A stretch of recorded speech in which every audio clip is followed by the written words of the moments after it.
Hi everyone, welcome to Smart Learn. So ഇന്ന് നമ്മള് business entity കോൺസെപ്റ്റിനെ പറ്റിയാണ് പഠിക്കാൻ പോകുന്നത്. ബിസിനസ് എൻറ്റിറ്റി കോൺസെപ്റ്റ് എന്ന് പറഞ്ഞു കഴിഞ്ഞാല് ബിസിനസ്സും എൻറ്റിറ്റിയും രണ്ട് വേർഡ്സ് ഉണ്ട് ഇവിടെ. ബിസിനസ് എൻറ്റിറ്റി കോൺസെപ്റ്റ്, അതായത് ബിസിനസ് എന്ന് പറയുന്നത് അതിന്റെ ഓണേഴ്സിൽ നിന്ന് സെപ്പറേറ്റ് ആണ് എന്നാണ് ഈ ഒരു അക്കൗണ്ടിങ് കോൺസെപ്റ്റ് പറയുന്നത്. ഓക്കെ, സോ ബിസിനസ് എന്ന് പറയുന്നത് ഡെഫിനറ്റ്ലി ഒരാൾ തുടങ്ങുന്നതായിരിക്കുമല്ലോ. സോ ഒരാള് ചിലപ്പോൾ അയാള് എന്താണ് ക്യാപിറ്റൽ ഇൻവെസ്റ്റ് ചെയ്ത് തുടങ്ങുന്ന ഒരു സംരംഭമാണ് ബിസിനസ്. പക്ഷെ അങ്ങനെ തുടങ്ങുന്നതാണെങ്കിൽ പോലും അത് അതിന്റെ ഓണറിന്റെ സെപ്പറേറ്റ് ആണ്. Okay, business is having a separate legal existence. Okay, so ഓണറിൽ നിന്ന് വ്യത്യസ്തമാണ്, ഓണറിൽ നിന്ന് ഡിഫറെന്റ് ആണ്, അല്ലെങ്കിൽ ഓണറിൽ നിന്ന് സെപ്പറേറ്റ് ആണ് ഒരു ബിസിനസ് എന്ന് പറയുന്നത്. ഇൻഫാക്ട് ഓണറാണ് അത് തുടങ്ങുന്നതെങ്കിലും എന്താണ് ക്യാപിറ്റൽ ഇൻവെസ്റ്റ് ചെയ്ത ഓണറാണ് തന്റെ പൈസ മുടക്കിയ ഒരു ബിസിനസ് തുടങ്ങുന്നെങ്കിലും ഓണറും ബിസിനസ്സും സെപ്പറേറ്റ് ആയിട്ടുള്ള എൻറ്റിറ്റീസ് ആണ്. Okay, A business is treated as A separate legal entity from its owner. Okay, business transactions must be kept completely separate from the private or personal affairs of the owner. ഓണറിന്റെ personal അഫയേഴ്സിൽ നിന്ന് completely separate ആയിട്ട് വെക്കണം എന്ത് ബിസിനസിന്റെ transactions. For example, ഇപ്പം ഓണറാണ് capital invest ചെയ്യുന്നത്, ഓക്കെ, ബിസിനസ് തുടങ്ങുന്നത്. പക്ഷേ ഓണറിന് ചിലപ്പോൾ എന്തെങ്കിലും പൈസയ്ക്ക് എന്തെങ്കിലും അത്യാവശ്യം വന്നിട്ടുണ്ടാവും. ഫോർ എക്സാമ്പിൾ, ആളുടെ ചിൽഡ്രന്റെ ഫീസ് അടയ്ക്കുന്നത് അല്ലെങ്കിൽ ചിൽഡ്രൻ ഫീസ് അടയ്ക്കുന്ന സമയമായിട്ട് നമുക്ക് എന്തെങ്കിലും ഷോർട്ടേജ് വന്നിട്ട് ബിസിനസ്സിൽ നിന്ന് കുറച്ച് എമൗണ്ട് അതിനായി പിൻവലിച്ചു. എന്തിനാണ് പിൻവലിച്ചത്? തന്റെ പേഴ്സണൽ യൂസിന് വേണ്ടിയാണ് പിൻവലിച്ചത്.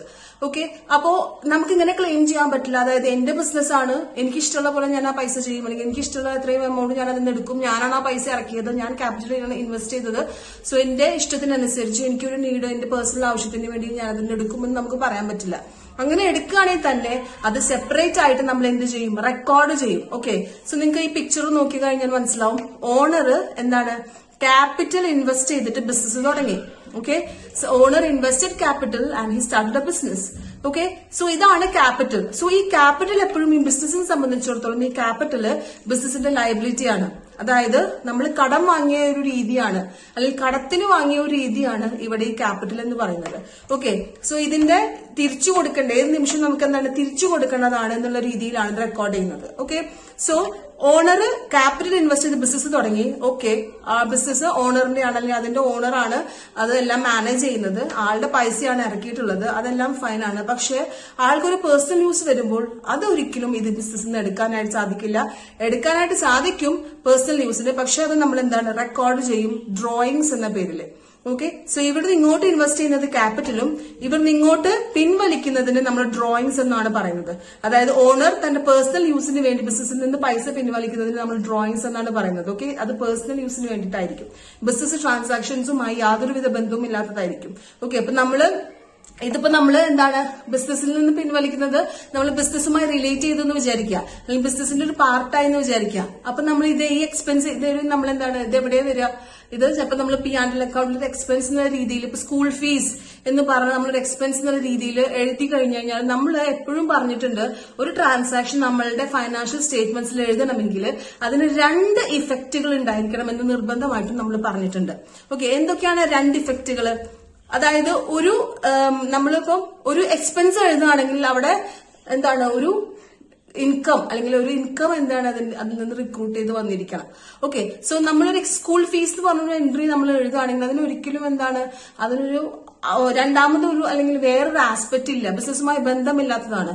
സോ അതൊരിക്കലും നമ്മളെ ഫൈനാൻഷ്യൽ സ്റ്റേറ്റ്മെന്റ്സിൽ എഴുതാനായിട്ട് പറ്റില്ല. അത് നമ്മൾ എഴുതുന്നത് ഡ്രോയിങ്സ് എന്ന് പറഞ്ഞാണ്. ഇത് നമ്മൾ പ്രോഫിറ്റ് ആൻഡ് ലോസ് അക്കൗണ്ടിലല്ല ഇത് എടുക്കുന്നത്, നമ്മളിത് എടുക്കുന്നത് നമ്മളുടെ ക്യാപിറ്റലിൽ നിന്ന് കുറയ്ക്കുകയാണ് നമ്മൾ ചെയ്യുക. ഓക്കെ, നമ്മൾ ബാലൻസ് ഷീറ്റിൽ ഇത് നമ്മൾ ക്യാപിറ്റലിൽ നിന്ന് കുറയ്ക്കുകയാണ് ചെയ്യുക. സോ ഈ ഒരു ഡ്രോയിങ്സ് എന്ന് പറയുന്ന കോൺസെപ്റ്റ് വന്നിട്ടുള്ളത് ഈ ബിസിനസ് എൻറ്റിറ്റി കോൺസെപ്റ്റിന്റെ ഭാഗമായിട്ടാണ്. ഓക്കെ, അതായത് ബിസിനസ് വേറെ, ഓണർ വേറെ. ഓണറിന് ബിസിനസ് തുടങ്ങി തന്റെ പൈസ ക്യാപിറ്റൽ ഇൻവെസ്റ്റ് ചെയ്താണ് ബിസിനസ് തുടങ്ങിയതെങ്കിലും അതിന്റെയും തന്റെ പേഴ്സണൽ അല്ലെങ്കിൽ ഓണറിന്റെ അക്കൗണ്ട്സും ബിസിനസിന്റെ അക്കൗണ്ട്സും തികച്ചും വ്യത്യാസമാണ്. ഓക്കെ, ബിസിനസിന്റെ എന്താണ് അക്കൗണ്ടന്റ് എപ്പോഴും ബിസിനസ് പോയിന്റ് ഓഫ് വ്യൂവിലാണ് നമ്മൾ എന്ത് ചെയ്യുന്നത് റെക്കോർഡ് ചെയ്യുന്നത്. That is I will always record the transactions from the point of view of the business. ബിസിനസിന്റെ പോയിന്റ് ഓഫ് വ്യൂവിലാണ് ആര് റെക്കോർഡ് ചെയ്യുക? അക്കൗണ്ടന്റ് റെക്കോർഡ് ചെയ്യുക. അത് ഇനിയിപ്പോ ഓണറാണ് പിൻവലിക്കുന്നതെങ്കിലും നമ്മൾ എന്താണ് അത് റെക്കോർഡ് ചെയ്തിരിക്കും. ഓക്കെ, സോ ഓണർ ആണെന്ന് വിചാരിച്ച് നമ്മൾ എന്താണ്, ഓണറാണ് പൈസ പിൻവലിക്കുന്നത്, എന്റെ ബിസിനസ് ആണ്, എനിക്ക് പൈസ പിൻവലിക്കാം എന്നുള്ള രീതിയിൽ പാടില്ല. ഓണർ ആണെങ്കിൽ പോലും നമ്മൾ എന്ത് ചെയ്യുന്നുണ്ട്, അത് നമ്മൾ തിരിച്ചു തരേണ്ട ഒരു എക്സ്പെൻസ് ആണ്. ഓക്കെ, അപ്പൊ നമ്മളത് എന്ത് ചെയ്യുന്നുണ്ട്, റെക്കോർഡ് ചെയ്യുന്നുണ്ട്. സോ ഇവിടെ നമുക്ക് കൂടുതലായിട്ട് വരുന്നത് ബിസിനസ് ഈ ഒരു കോൺസെപ്റ്റുമായി ബന്ധപ്പെട്ട് നമ്മളിപ്പം ക്യാപിറ്റൽ ഇൻവെസ്റ്റ് ചെയ്യുന്ന ഒരു ഓണർ ആണെങ്കിലും എന്താണ്, ഓണർ ഇസ് എ ലെൻഡർ, ഒരു ലെൻഡറിനെ പോലെയാണ് നമ്മൾ ഓണറിനെ കണക്കാക്കുന്നത്. ഏത് നിമിഷവും നമുക്ക് എന്താ ഇത് തിരിച്ചു കൊടുക്കണം എന്നുള്ള രീതിയിലാണ് നമ്മൾ എന്ത് ചെയ്യുന്നത്, റെക്കോർഡ് ചെയ്യുന്നത്. ഓക്കെ, അതുപോലെ തന്നെ capital invested is A liability. Okay, this is A liability. അപ്പൊ ലയബിലിറ്റി ആണ്, ഒരു ഫൈനാൻഷ്യൽ ഒബ്ലിഗേഷൻ ആണ്. നമ്മൾ തന്നെയാണ് പൈസ ഇൻവെസ്റ്റ് ചെയ്ത് ബിസിനസ് തുടങ്ങിയിട്ടുള്ളത്, നമ്മളാണത് മാനേജ് ചെയ്യുന്നത്. എന്നാൽ പോലും നമുക്ക് ഒരിക്കലും അതെന്താണ്, നമ്മളുടെ എൻറ്റിറ്റി, നമ്മുടെ എക്സിസ്റ്റൻസും ബിസിനസിന്റെ എക്സിസ്റ്റൻസും സെപ്പറേറ്റ് ആണ്. ഓക്കെ, ബിസിനസിന്റെ സീലുണ്ട്, ബിസിനസിലെ കാര്യങ്ങളെല്ലാം ഫൈനലൈസ് ചെയ്യുന്ന, അല്ലെങ്കിൽ ബിസിനസിന് സെപ്പറേറ്റ് ഒരു സീലുണ്ട്, ആ സീലാണ് അതിന്റെ സിഗ്നേച്ചർ. ഓക്കെ, അതാണ് അതിന്റെ സിഗ്നേച്ചർ. നമ്മൾ ഓണറിന്റെ സിഗ്നേച്ചർ ഇട്ടാൽ എന്താണ്, ഒരിക്കലും അത് എന്താണ് വാലിഡ് ആയിരിക്കില്ല. ബിസിനസിന്റെ സീല് വെച്ചാൽ മാത്രമേ എന്താവുള്ളൂ, അത് വാലിഡ് ആവുള്ളൂ. ഓക്കെ, സോ ഇതാണ് business entity concept. Okay, so I hope you understood this. അപ്പോൾ വീഡിയോ ഇഷ്ടമാവുകയാണെങ്കിൽ please like, share, comment and subscribe my channel. Okay, for more videos like this. Thank U.